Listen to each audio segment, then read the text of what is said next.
Oh, hi Joanna, how you doing? Trying to get my things together for the project, and this is what I have so far. I do plan to add a backside to the shirts as well as replace pictograms.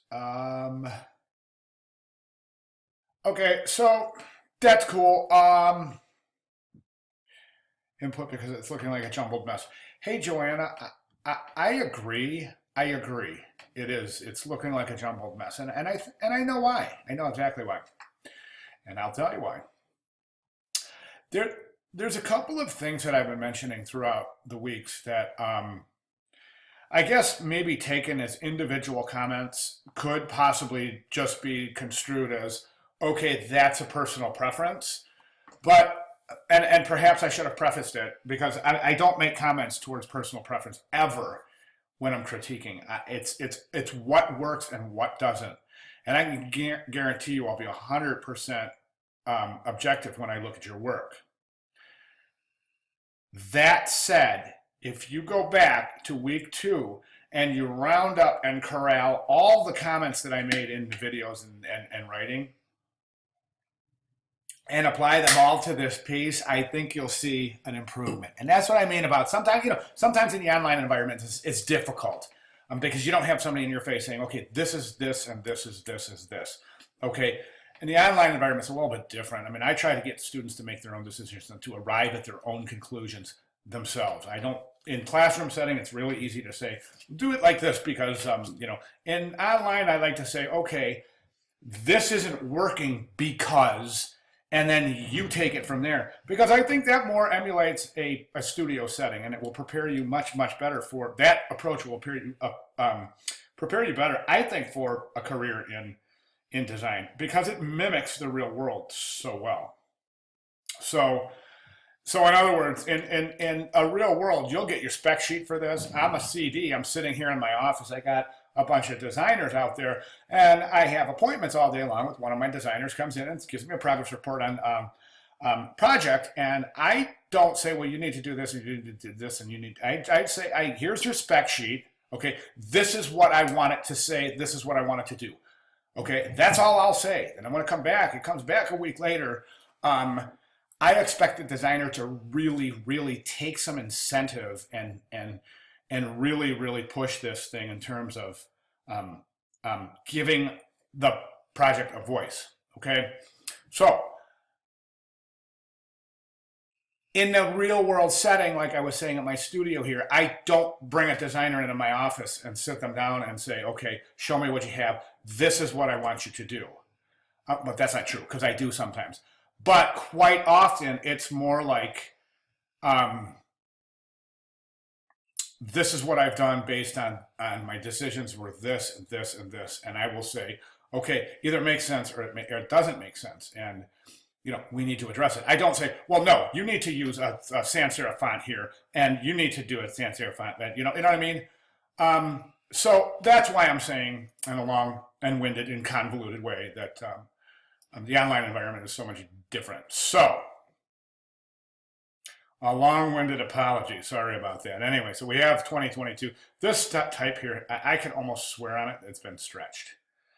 As a matter of fact, it has. I can guarantee it. This type has been stretched. That's why you've got too many visual cues in your work. And there's a couple of things going on. Number one, I think you're looking too heavily at the examples that I showed, and I think you're trying to borrow that designer's voice and put it in your work.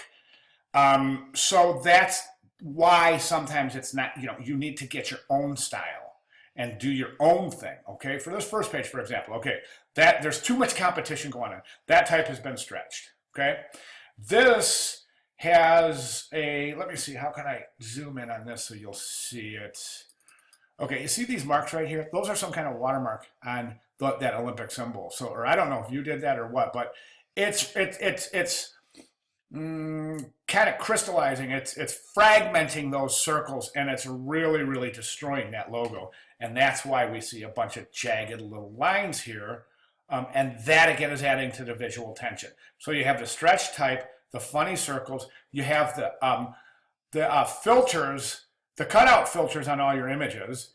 You've got boxes around everything. Okay, and simplify. Simplify, Joanna, simplify. You don't need all these boxes and filters and, stretching type and everything. I mean, just present the work. You know what I'm saying? Just present the work. You don't have to add some touch to every piece. This page looks good, but this type here, again, this has been stretched. And you're stretching your type. I think what you're doing is taking a text block, typing, and then taking that text box and stretching it like this. And all the words will go around for the ride when you do that.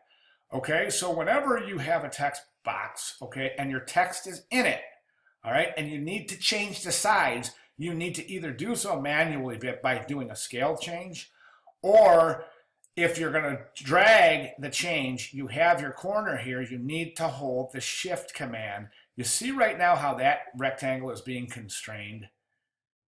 Okay, there, see that rectangle right there? That's the exact same proportion. And I'm just going to drag the corner, hold my shift key down, and no matter what I do, I can reverse it, go upside down, anything. It's going to maintain the proper proportions from the original rectangle. Okay, so in other words, what we're not doing is we're not going like that, or we're not going like that to fit. You know what I'm saying? Okay, so that's what you need to do. Your pictograms look pretty good. You got some rough areas, like, let me see, how did I do that? Okay, that guy right there's got a pointed butt. That looks good. This right here's got some weird, there's a little weird thing right there, and then this thing coming off the bottom.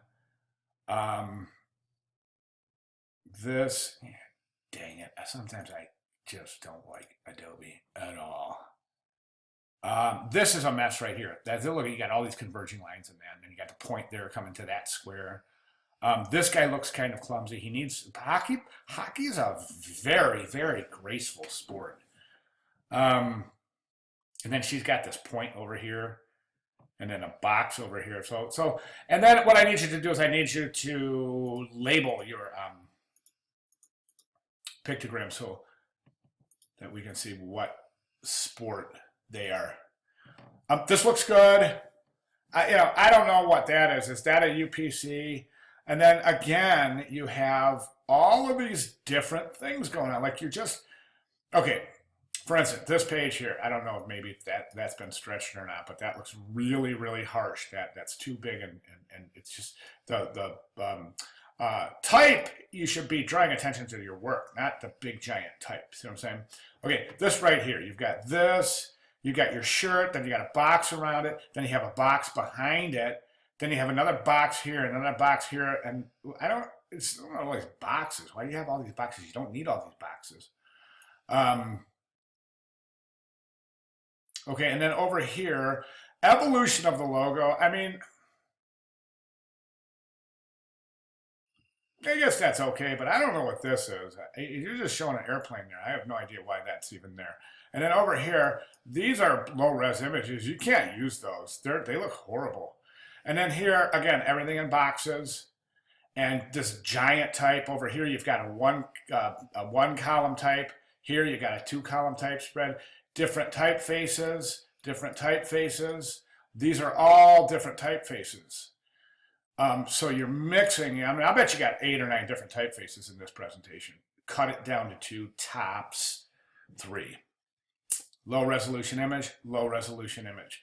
Watch your baselines. These should align, or these cap lines, these tops of these paragraphs, these text boxes should align.